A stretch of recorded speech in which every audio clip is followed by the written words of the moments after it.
Ancient archers. How these silent killers changed warfare. Forever, ever wonder how a simple, curved piece of wood revolutionized warfare forever? From the misty battlefields of medieval England to the vast steppes of Mongolia, archers were the silent killers who could strike fear into armies from hundreds of yards away. Let's dive into how these deadly warriors shaped military history and changed the way battles were fought forever. Picture this.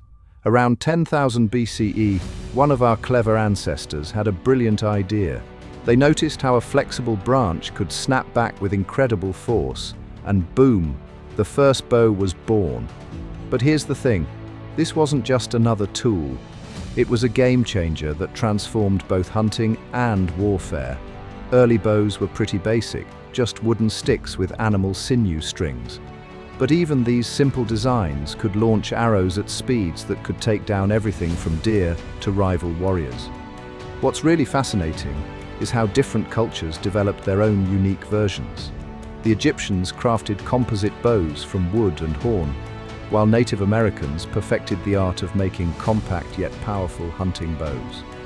And get this, archaeologists have found arrow points dating back over 60,000 years. Talk about standing the test of time. This simple invention didn't just help our ancestors survive, it laid the groundwork for thousands of years of military innovation. Now let's talk about the weapon that made English peasants the most feared archers in medieval Europe, the mighty longbow. Picture a bow taller than a man, crafted from a single piece of yew wood, capable of launching arrows that could pierce plate armor at 200 yards. But here's the crazy part. These weren't elite warriors, but ordinary farmers and craftsmen. English law actually required all men to practice archery every Sunday after church. Talk about a medieval weekend hobby. The longbow really showed its power at battles like Crécy in 1346 and Agincourt in 1415, where English archers absolutely demolished French knights who probably thought they were invincible in their shiny armor. Get this. A skilled archer could loose up to 12 arrows per minute, creating literal storms of arrows that darkened the sky. The French called it the devil's weapon. And honestly, if you were facing thousands of these arrows raining down on you, you'd probably agree. Now let me tell you about what might be the most incredible archery skill ever developed: shooting arrows while galloping on horseback. And nobody mastered this art quite like the Mongols.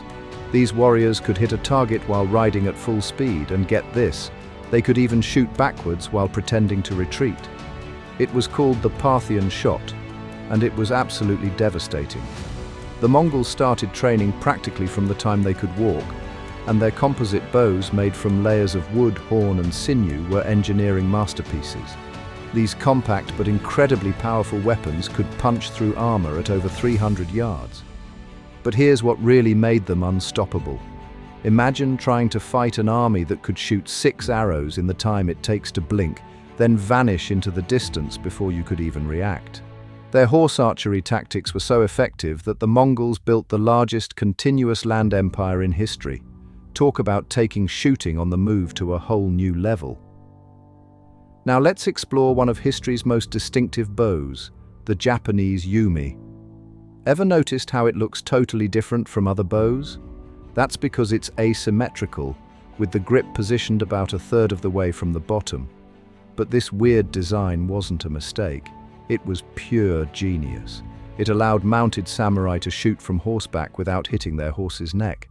At over 7 feet tall, the Yumi was actually longer than the English longbow, and here's the cool part.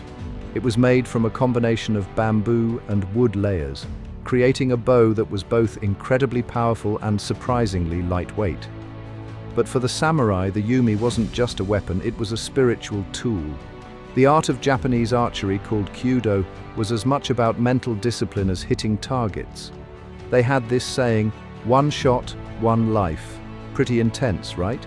Even today, Kyudo practitioners follow a ritual of exactly 8 steps for each shot, treating their bow with the same reverence their samurai ancestors did centuries ago.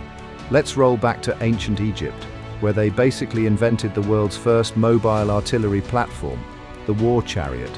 Picture this, 2 horses charging across the desert, pulling a lightweight chariot with 2 warriors, one steering, one shooting.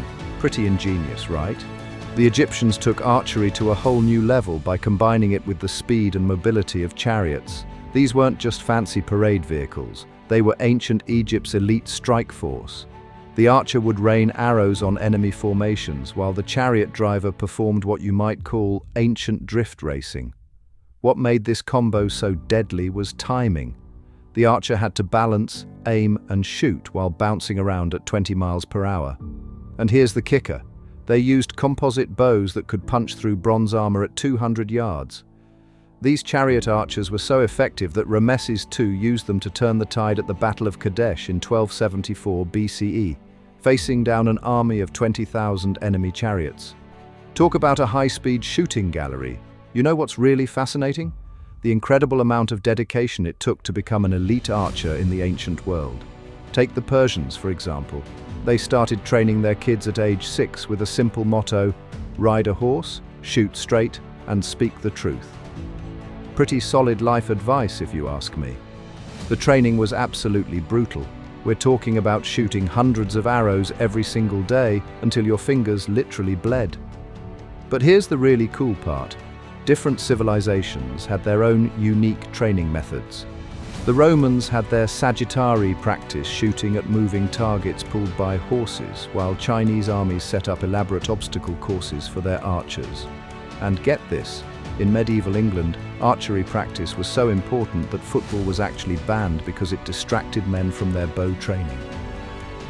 These weren't just casual weekend warriors. We're talking about dedicated professionals who spent their entire lives mastering their craft. The results? Archer units that could literally change the course of history with a single volley. You know what's wild? Before archers came along, battles were pretty much just 2 groups of guys running at each other with pointy sticks. But archers?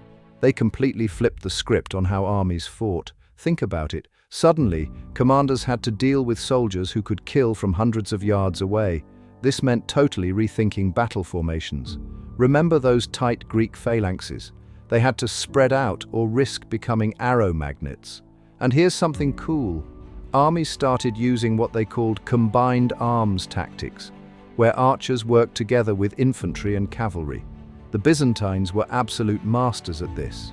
They'd use their archers to force enemy armies to either charge forward into their spears or stay back and get peppered with arrows. Talk about a lose-lose situation.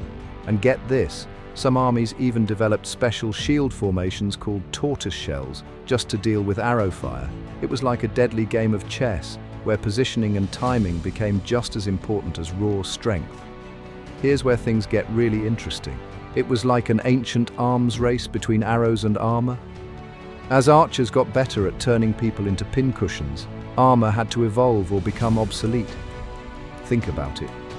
Those early leather armors? They might as well have been paper against a skilled archer. So what did armies do? They started developing increasingly sophisticated protection. Chainmail was a good start, but arrows could still punch through the rings. Then came plate armor, thick, angled steel designed to deflect arrows. But here's the plot twist.